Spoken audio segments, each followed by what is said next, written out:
What's up, everybody? Welcome to the Rowdy Alternative podcast. Today we're here with Jack Browning. How are you, dude? Oh, I'm good, man. Yeah, this is a kind of surreal being on here, actually. I've been a fan Oh, for a while, so well, that means a lot, dude. That's good to know we have at least one listener out there. yeah, dude, global, man. You're gonna cross the pond and everything. Right on, dude. That's awesome. But I guess before we hop into anything, man, just kind of let us know what you're doing right now. Like, what are you up to? I know the year just kicked off. Like, are you recording shows? Like, what are you up to? Yeah, man. So I'm also an artist as well. If folks listening don't know, so I kind of found two ways to not have a normal job, which is kind of funny. So I've been painting mostly this year so far, and then this week really I've had my first couple shows, and I've got another show tomorrow, and kind of just doing some warm up bits, dusting off some old songs, trying some new ones, and then me and the boys hit the road next month in the Netherlands, and then we're kind of on the road for the rest of the year. So yeah, it's been busy. Got a new record dropping, hopefully in the summer if everything goes to plan. Um, so yeah, super exciting, man. Got a lot of things I want to get out there and do and everything like that. So kind of been like a little antsy this month, like the last month since the new year kicked in. I just want to hit the road and get to work. So Hell yeah, man. Yeah, it sounds like you got a busy year ahead of you, but that's a good problem to have. oh, for sure, man. Yeah, it definitely beats waking up at 4:30 every day like I used to. So Yeah, for sure, dude. even though it's a lot of work, is I wouldn't change it for the world. Heck yeah, man. So, just so people get to know you a bit and everything, you were from London, correct? Yeah, originally from London, man, and then I moved out to a place called Essex. So kind of close enough to be in the mix in London within a couple of hours, but kind of far enough out the way to be kind of a real country bumpkin kind of upbringing, which is cool. Right on. Can you kind of give us a well? First off, I guess when you came over here, and also give us a kind of a glimpse as to what the folk or country scene kind of was where you were from back then, and maybe how it translates to where you are now. Yeah, man. So I mean, I'm still in Essex whenever I'm off the road for now. Um, and yeah, I always loved American music, American culture. And then right at the beginning of 2024, I had a message come through, and it was from a guy who's now a good friend of mine, great musician, Jace Turley, in Kentucky. And he said, "Look, man, I'll be honest, I hadn't really heard of your music before, but I woke up to all these messages, people saying we should book you for our little festival. So how about it?" And so 2024, I went over to the US for the first time to play. Um, and then yeah, ended up playing this amazing festival, like right in kind of the tri-state area between West Virginia and Ohio and Kentucky. Hmm. Um, and we're just kind of blown away, man. Like it was kind of an early slot. I want to say it was like 1 p.m. and had folks turning out singing my songs, and Oh uh, wow. kind of surreal. It was like my first experience of playing in the US. And then kind of wound our way back down to Nashville basically over a couple of weeks to fly back home. Um, and then kind of thought, oh man, maybe 2024 was as good as it gets. And then 2025 ended up coming back over for a Laurel Cove Music Festival, representing, and Healing Appalachia as well as an exhibition I did in Austin. So kind of finding more and more about the country. And then yeah, end of 2025, I thought, man, what if 2025 was the peak? And lo and behold, I'm coming back at least two times this year as well. So I've got a festival in Texas, in McKinney, called the Texas Music Revolution. I actually just had a buddy of mine from like real kind of rural Texas say, "Hey man, I just heard you on the radio here, dude." I was like, "Whoa, that's kind of cool." Uh, and then the month after, in July, I'm back in Kentucky for a Master Musicians Festival with Trampled by Turtles headlining. Oh So wow. yeah, heck of a lineup, dude. I'm blown away by some of the lineups I've been able to share, and kind of fast running out of wall space to frame these posters. So For sure, man. Well, yeah, I'm from Kentucky. I'm still living here, Northern Kentucky. So a lot of people would say I'm an Ohioan, but fuck you like them. But Covington, that area. right there, man. Northern Kentucky, Covington is probably like 5 minutes away. Great, So dude. That area, man. I love. Been lucky enough to play Southgate House a couple times in oh, I Newport. love that venue, man. I love it, man. I love Morella. I love everything they're doing there, man. It's such a cool venue. So I always try and make a trip out up there, no matter what I'm doing, and visit Cincinnati as well, man. So Yeah, man, absolutely. It's funny because I was like, damn, I'm gonna be talking to Jack today, and so since just a quick little thing, the Bengals, my team in Cincinnati, have a backup quarterback named Jake Browning. oh, I know, dude. When he signed, it was the funniest thing. I had a massive spike in my like searches, and I was like, Wow.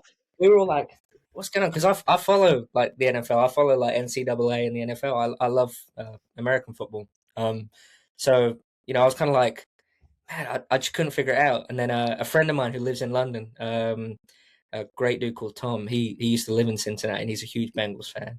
And he sent me the news. I was like, oh, okay, there we go. So yeah, thank you, backup QB Jake, for shining a light on what I'm Yeah, doing. if only he was as good to us on our team as he is to you with the search spike, but we won't Yeah, have to go there. we're But gonna. no, yeah, but like what I was gonna say before is I'm glad to hear that the Appalachian kind of scene around here has really taken you in, I guess you could say. And can you kind of describe like what is that community like? Like what was your maybe your first impressions upon coming Yeah, over here, and how did that go? it was totally like I'm not sure I've encountered it anywhere else in the world. I've been lucky enough to have some great kind of people supporting me kind of all around. The Netherlands and Belgium has been amazing to us. Like just my record seemed to take off there, and it's kind of led to similar things where I'm playing rooms over in Netherlands and Belgium where in the UK, that capacity I might only kind of dream of it at the minute. Um, but the US was kind of like a whole different ball game, and especially that kind of Appalachian scene. Mhm. Um, I knew it must be pretty powerful when I realized the whole reason I was over there in the first place was because people were telling Jason, Tiffany and Patrick and all those guys arranging that festival. Like I was like, wow, okay, like my music must be cool, and they really must have some sway. Um, and then went over there for that first tour and just had offers of places to stay. People wanted to grab us dinner. People wanted to come out to shows. People just buying like crazy merch for no other reason than there was one guy I remember. He like that first tour. He bought like 3 hats at 3 different shows. I said, "Man, it's really sweet." I said, "Who are you giving these to?" He said, "Man, I just want to help you kind of get your plane ticket home." And Yeah. and then Laurel Cove was a real crazy experience because that was my first time coming back to Appalachia after playing there, and it took us maybe 2.5 hours to walk from the car to the backstage because we were just like, you just seeing people that are good friends of mine by now. You're seeing people that you've only known on Facebook and through Instagram, and people coming up saying, "Man, we've talked a bunch, and I'm so glad you're over here." And then to walk down to the Creekside stage on Saturday at Laurel Cove and see like the crowd not only going back but like going up the mountain too. Mhm. Just something I'll never forget, man. And that whole scene, I can't be away for maybe more than a month before I start getting messages where like, man, when you coming back, we got to do this. And even some of the wonderful businesses around Kentucky and West Virginia. So I've had like AL8. Oh, nice. Yeah, swamp water. Dude, honestly, man, I tried it the very, very first show. My buddy John, I came off stage, tried Shine for the first time before I went on, and then as soon as I came off, got handed a nice cold bottle of Ale8. It became a bit of a thing, and I've had friends like send me crates over here, and Oh, wow. in Kentucky for Laurel Cove. My buddy Fred, who's like the warehouse manager there, he was like, "Man, come for a factory tour." I was like, "Oh hell yeah!" So um, yeah, that kind of illustrates it best, really, man. It's this amazing, friendly, eclectic kind of scene, and they've completely welcomed me in to the point where I've been called an honorary Kentuckian, honorary Appalachian, Absolutely. and I don't think I deserve that, but it does mean a lot. So Right on, dude. Yeah, and a little about Laurel Cove. So, I personally have just heard of this festival. I don't think it's like too. It's only been going a few years, I think, right? Like it isn't too. I I could be think totally wrong. no, I think it's definitely less than a decade. I think it's like Okay. 17, 18 might have been the first one, and because the like the venues become so iconic as well, like Pine Mm-hmm. Mountain. Um, they're totally limited by the numbers, so Yeah. like it's not going to get. It's one of those things where it's like a ticket is like rocking horse crap. Yeah. Um, but also it does mean that it's this huge festival. I mean, last year the lineup, just off the top of my head, it was like Caitlin Butts, Yep. Evan Honer, Cassius Culpepper, Ian No, like just an insane lineup. No matter where you are in the world, let alone up in Appalachia, and it It still looks felt so intimate. It yeah, looks I haven't been there, but I've seen videos, pictures. It looks like so intimate, and you have these great names too. yeah, and you just have like you have almost like an alumnus kind of feeling when you've Mm. when you've played it or been involved. Like Nolan Taylor was such a big part of it in those early years, especially. And he just rocked up last year just to come and hang. And, as soon as he got spotted, he kind of went away again for a little bit. And everyone wanted to speak to him, obviously. But it's that kind of place, everyone kind of comes and everyone kind of comes as an equal as well, which is really Right. sweet. There was, for all of the, there was one or two kind of you know, bigger vehicles that some of the bigger acts turned up in. But as soon as they stepped out, it was like, hey man, how you doing? We're all drinking the same beers and, hanging in the same place and just kind of hanging out. So it was a very special place, man. And yeah, that whole kind of Kentucky, West Virginia, Ohio, a little bit of Indiana, I've been in Tennessee, like that part of the world really means a lot to me. So much so there's a song on the first album, song on this next album. Okay. I'm directly inspired by it. So Awesome, man. Yeah, and we'll get into what you got coming up a little later. But before we get to that, I guess so when I listened to you and I dove into your stuff, it hit me right in like the bullseye, which is like the perfect mix of like folk, country, of course, like the blues aspect, like a lot of like I think of like Laurel Canyon stuff, kind of like in the yeah, dude. '70s, that kind of stuff, '60s era. I Which guess how would you describe it? How would you describe your sound? Yeah, I mean that whole kind of Laurel Canyon stuff. That was kind of my first exposure to folk and kind of 70s songwriting that I've come to just absolutely adore. Obviously started like most people, Neil Young, Mm. um, Joni Mitchell, Crosby, Stills and Nash. They're still a huge influence on me. And then you kind of discover, some of the lesser known stuff, and then completely fell in love with the band and all the stuff they were doing, and Yeah. discovered the Last Waltz as a teenager, and Oof. it. That was that was me like both feet in kind of thing. But yeah, I think one of the things it's worked for me in a lot of ways, but it's also worked against me in a lot of ways. Is I think I'm a little tricky to pin down in terms of what the exact sound is. And the first album, I was really kind of self conscious about that and thought it was a negative thing. And then through the process of recording the second one and putting some singles out from it, I've realized it's actually kind of a strength. And I grew up playing dad rock and metal for a time. I know. Before I discovered the folk stuff, and then I was really into like a lot of early blues stuff. Howlin' Wolf and Robert Johnson, Blind Willie McDowell, all those kind of early blues guys. Blind Connie Williams was another one. Um, and so, yeah, like the second album, I kind of just lent into it. I was like, man, I want, if you listen to this record, sure, you can hear that I, worship the ground that John Prine walked on and Towns Van Zandt. But there's a little like Crosby, Stills and Nash. There's some kind of more rocky elements, and I got to dust off the Les Paul, which was quite nice. So Nice. yeah, it's been Yeah. fun. I'm really glad you kind of picked up on that and enjoyed that part of it. Thank you. Yeah, for sure. And I feel like like now, like in our current state, when you want to call whether you want to call it Americana folk or whatever, like the group of artists in that area, I don't know if listeners even know. Like I feel like a lot of listeners, like casual listeners or whatever, they might not know what Laurel Canyon is, but I see it as like a big comeback from that. Like I think Yeah, whatever, however you want to call it, like it reminds. That's the first thing I think of, and it's such like a niche thing. I think nowadays, yeah. like Yeah, and that like sound like it's such like a warm, iconic yeah, sound, and I've kind of noticed it happening with a lot of like the Texas songwriters as well. mm, Towns, Blaze, all those kind of great guys coming up in the '70s and the '80s.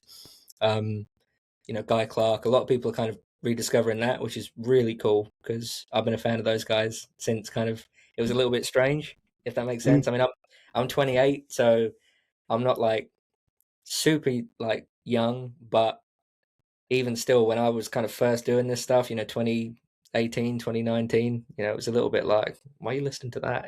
Whereas now, everyone wants to, you know. hear Oh Towns yeah. and Blaze and Guy and the Laurel Canyon stuff. So it's cool, man. But it was very organic as well. You know, I didn't really plan to make it sound like any of that stuff, but I think, when you have heroes and inspirations and stuff, and you like me and you wear them on your sleeve, it's going to be hard for it to not kind of draw those comparisons. And yeah, man, being mentioned in the same breath as Laurel Canyon or any of those Texas dudes is fine by me. Right on, and especially nowadays, like when you do look at all the different sounds and styles that that you encompass, like the genre lines are so blurred today in the best way possible. Yeah, And even the biggest artists. I mean, Beyonce did her country album. Like country's doing rap and hip hop. Like I think yeah, it's a beautiful thing. You have the haters, of course, but either yeah. way, like I feel like it's a good time to be able to really show like, hey, I like more than one lane here. Like I could do more than that. I totally agree. And I think there's a difference between kind of not listening to something and kind of hating on it. Hmm. And I mean, don't get me wrong, there's some stuff I do hate on. Yeah. Oh, me too. Me uh, too. but on the whole, kind of, if Beyonce shines a light on country music and five people find my record or a friend's record from it, then what's the harm, man? It's just kind of more eyes on.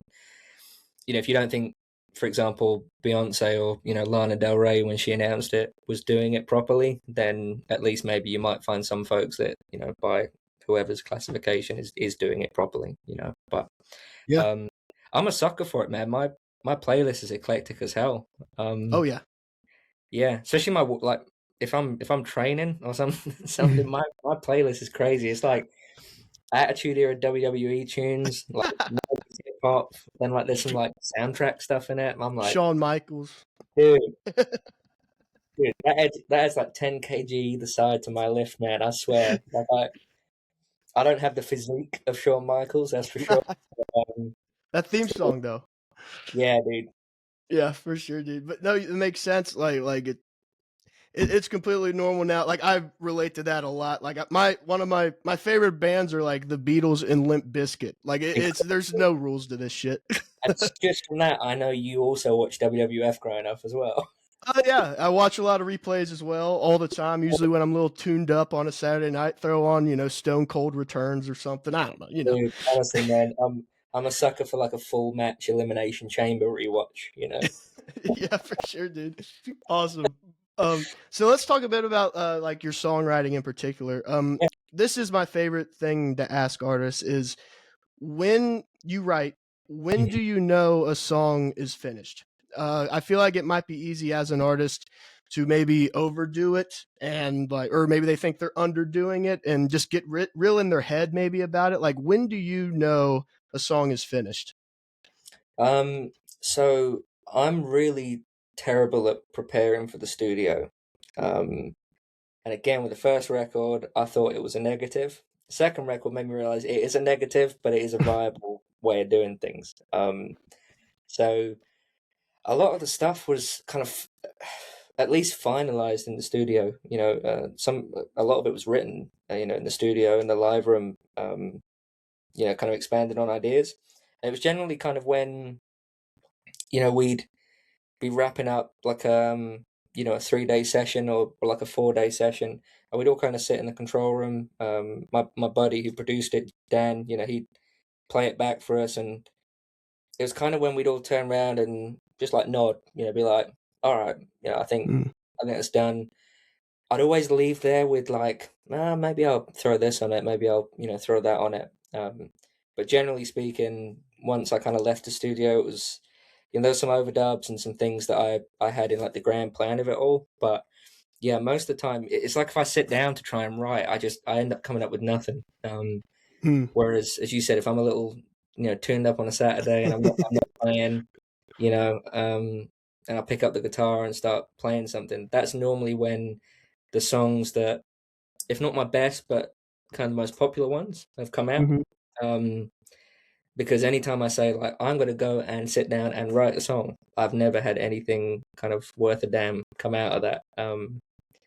And it's only really 2025 I was kind of experimenting with actually structuring more writing time, and ended up writing one of my favorite songs yet with my friend Zach in West Virginia, and that was kind of the first time I'd co-written with anybody, and that kind of scratched a good itch. That felt good. So I'd like to try to do more collaborative stuff with Yeah. folks for sure. Um, but yeah, it's kind of like my paintings, man. Like I always say, deadlines are the thing that makes everything finished, because if you're kind of even mildly creative and a little bit on the spectrum, like I am, you're always going to be thinking like, well, I could do that, or I should do this, or I'm not sure if that's done. Whereas, as soon as I pack a painting up or I varnish it, like that's it, it's done. And Yeah. I'm kind of trying to apply that to the music a little bit, because you play a song like 3 or 4 years, 3 or 4 years down the line, it's going to be kind of different anyway, the way you play it live versus the record. So I Yeah. always think, the record's like a kind of cool starting point, Yeah. and that'll be the thing that folks can listen to. But if you come to a show, we always add stuff in and move stuff around and try and create a show around it anyway. So trying to be too hard on it, Yeah. but yeah, that was a real like round the houses kind of way of answering that, man. But No, that's awesome. And you did mention your painting there, and I'd be remiss if we don't talk about that because it's insane what you're doing with that. And oh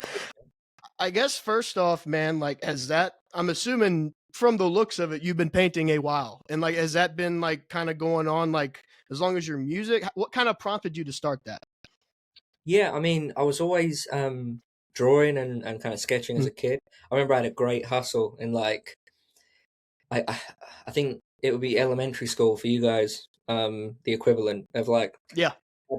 I'd offer to like paint my friend's portrait, or like draw my friend's portraits in the style of a Roman soldier in exchange Wow. for like football cards and stuff, like a trading cards. Yeah. Um, and then I've always loved music, but I was a real late comer to actually like playing and writing. I tried learning the guitar like twice before it actually stuck. So we're always a very like musical household. It's kind of how I communicate with my old man was, Mm, listen to records, listen to music. That was the main thing we had in common. But I was pretty late to actually sticking with it. Whereas I was always sketching from, like 3, 4 years old, maybe. yeah. And then, yeah, wanted to be a musician in my teenage years. But then, left school. Wow, 10 years ago. That's crazy. Yeah. And got my first commission kind of the week I left. Had these great Wow. art teachers who I'm still friends with. And yeah, a friend of mine commissioned me to do a painting for like her then boyfriend. And yeah, just they never stopped coming in. So I didn't really have time to kind of think like, oh, like what do I want to do? It's been very kind of figuring it out on the job. Um, and I always kind of joke around because when that record came out in 2023, when we started recording that in 2022, I kind of resigned to the fact that music probably wasn't going to happen for me. You know, in my teens, I was touring and stuff in kind of a couple of rock bands, and we were playing all around Europe, playing these amazing festivals. And then right around the time COVID came around, I just decided like I wasn't happy. It wasn't me. We'd moved from kind of how we were, and so I quit that band. And then just as I kind of started to get my own thing up and running, COVID hit, and I was like, man, well that's it. I think that's me. I'm just a hobbyist now. Um, and so the art kind of started taking off, and then put the record out, and then the music started taking off again as Oh, well. So nice. now it's kind of a juggling act between the two. But the way I kind of describe it is the painting's almost like the day job, albeit it's a day job I absolutely love, but it allows me the freedom to, say, right, I've got this tour for like 2 weeks, so I'm off. But still keeps the lights on, still pays the bill. And it's just put me on this incredible journey as well. I said I was in the US a lot last year exhibiting. Had this amazing exhibition in Austin called The Far West. I don't know how active you are on Instagram and stuff, but there's some kind of this whole resurgence of Western painting. Yeah. Um, and I want to say maybe 80% of my living art heroes were all in this exhibition. And then Oh, wow. um, I applied for it, and they asked for my portfolio to have a look, and I didn't think anything of it. I didn't hear anything else, and then they announced the lineup, and I was looking around the bottom for my name. I was thinking that's where I'd put me. couldn't see it, and then realized it was in alphabetical order. So I went to the top, and like 2 lines down, it was my name, like next to Mark Majori, Jeremy Lipking, Glenn Dean, uh, and right when I thought maybe the art was quieting down again, that exhibition came along, and it's just been absolutely nuts, man. I think since October I've painted like 13 paintings. Shoo. So yeah, it's a lot to juggle the two. It's kind of easy to put a whole day into one or the other, and then realize, oh, I still need to do that for the other thing too. But yeah, it's great, man, and they've started to go more and more hand in hand the more I do it too. Hmm. Um, again, I used to think I'd have to keep the two separate, but where they're kind of in the same realm and it's all part of like my story and my journey. I find more and more as it gets on, the two kind of intertwine anyway. Yeah, and I want to hit on too the Luke Bell thing, the Hmm. and that vinyl release and everything. Can you just give us a story? Me and you both like Luke Bell have discovered a lot. So can you give us a story on how that whole thing unfolded, everything like that? Yeah, man. So I'm trying to think when it would have been. Would have been the end of 2023. I'd spent 2023 kind of trying to rediscover what made me tick with art again. I was really kind of going through the motions again for a few years before that, and was very disillusioned with it. Didn't feel like I was kind of thinking about it enough and really figuring out what I wanted to paint. It just felt like I was kind of, it was very cynical and very kind of, Yeah. negative. So 2023, I spent this time kind of started painting my playlist basically. Ended up leading me into all these stories and meeting some of these great musicians. And then end of 2023, I thought, man, I've got a couple of weeks before kind of things pick up. I'll do a painting of Luke Bell. I absolutely love Luke. Never got to meet him, but his music's been a huge influence on me, and I love his story. So I painted it. Didn't really think too much of it, apart from that I was really happy with it. Wasn't expecting to, it to get picked up or anything. And then I posted it and went to bed. And the next day I woke up and I had like Margot Price commenting on it, and the guys at Western AF, like who Yeah. I absolutely love, Mike and the boys, who all kind of knew Luke very well. Had Riley from the Deslons hit me up about it. I was thinking, wow, like this has really struck a chord. And then I want to say the day after, Luke's family got in touch from Wyoming, and that was just the craziest thing. And within a couple of weeks, the original was at Luke's mum's house in her kitchen. Wow. Um, Shoo. so yeah, it was crazy. And the family were super sweet. They were all like adding me on Facebook, and we've kept in touch. And um, they love all the Western stuff I'm doing. They loved the fact that I put out a cover of The Bullfighter by Luke last year. And Carol, Luke's mum, kind of mentioned maybe a year ago that they were putting this kind of posthumous release out. And I'd seen Mike from Western AF, who was a good, big friends with Luke, kind of in that year after I painted it. Hmm. And he played me one of the songs. We were at a festival, and he said, "Here's my phone. Take that over there, like that." And it was "The King Is Back," which was the Hmm. first single off this new record. And I was like blubbering like a baby, like Yeah. backstage listening to this song. I Yeah. was like, "This is crazy." Um, and then yeah, the next thing I said, "You guys have my blessing to do with that painting, whatever you like, whatever it's your painting, it's Luke's story. If you want to put it in the record, I'd be honored." Didn't hear anything about it after that really, and then yeah, like everyone else, I saw the thing and saw it was slipped inside the sleeve, and got all these messages again, and I was just like, "This is crazy." And see it kind of arriving with folks, and people um, commenting saying, "I had no idea," and then I just opened it and I was like, "Whoa!" There's Jack's painting. It really meant a lot, and I hope Luke would kind of realize I'm just a big fan at heart and a fan first and foremost, and yeah, it was definitely some much needed confidence, but also something like really lovely. And Yeah. I always try and make sure I can do some good with my art and leave things a little better than I found it. and I'm not saying I did with the Luke stuff, but I definitely was kind of privileged to play a very small part in, his resurgence. 100%, man. Yeah, it's a great tribute, dude. It's great what you're doing. And before we get out of here, Jack, of course, let's talk about what you have coming down the pipe.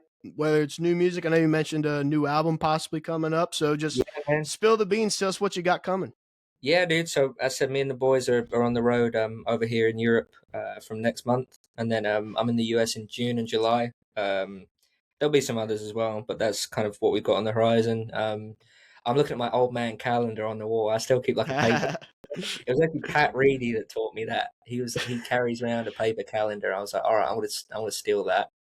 Um, so yeah, like right at the beginning of June, I'm in McKinney, Texas, right, kind of near that kind of Fort Worth area, Yeah. for Texas Music Revolution, and then the following month, I'm in Master Musicians Festival in Somerset. So if you're around, man, it'd be good to talk WWE and drink some Kentucky Swamp Water with you, dude. Um, Absolutely. yeah, got some great festival kind of announcements all around the world at the minute, which is just very surreal, and we're just kind of trying to catch up. It's still just me and my fiance and my buddy Rob and the band at the moment. Just kind of figuring it all out and booking everything. So it's a lot. It's been kind of it's gone crazier than I could have ever expected it. But we're just kind of trying to grab it with both hands and wait till the bottom falls out of everything. And we just gonna keep running up, man. So we got that, and yeah, got this new record. It's all recorded. It's just a case of getting it out there. So I'm hoping to have that out kind of this side of the summer if we can. Hell yeah, man. Well, dude, I'm super excited for it. And one more thing, this is kind of a cliche question, but I ask everybody is, well, everybody at this point of the year is, do you have any particular goals, whether it's short term, anything for 2026, long term, anything like that that comes to mind that you really want to accomplish? I mean, painting wise, it's definitely getting in some more shows with kind of some of the artists I was with last year. That weekend in Austin with the Far West exhibition, I just made so many like friends as well. So we've all just been kind of messaging and hoping there's an excuse to hang out again and show some paintings this year. And then music is just I want to be more collaborative. I've got so many talented friends and kind of people that have mentored me, and I'd love to just once this album's out, it's two albums under my belt, maybe look at just kind of collaborating with a couple of folks and doing some cool things. And other than that, it's just, be out there playing, keep pushing myself, keep pushing the band, keep surprising ourselves as well. And just kind of ride this train as far as it takes us, really, man. Right on, dude. Well, I'm stoked for everything you have coming out. That new album, whenever that's out, I'm gonna be all over that. So, And thank likewise, you. man. What you've built, man, is very special. And I said I've been a fan for a minute, dude. So thank you I for having me on. appreciate. And thank you for everything you do as well. Of course, I appreciate that, man. That means a lot. And one last thing, just so people know where to find you, socials, website, anything like that. The floor is yours.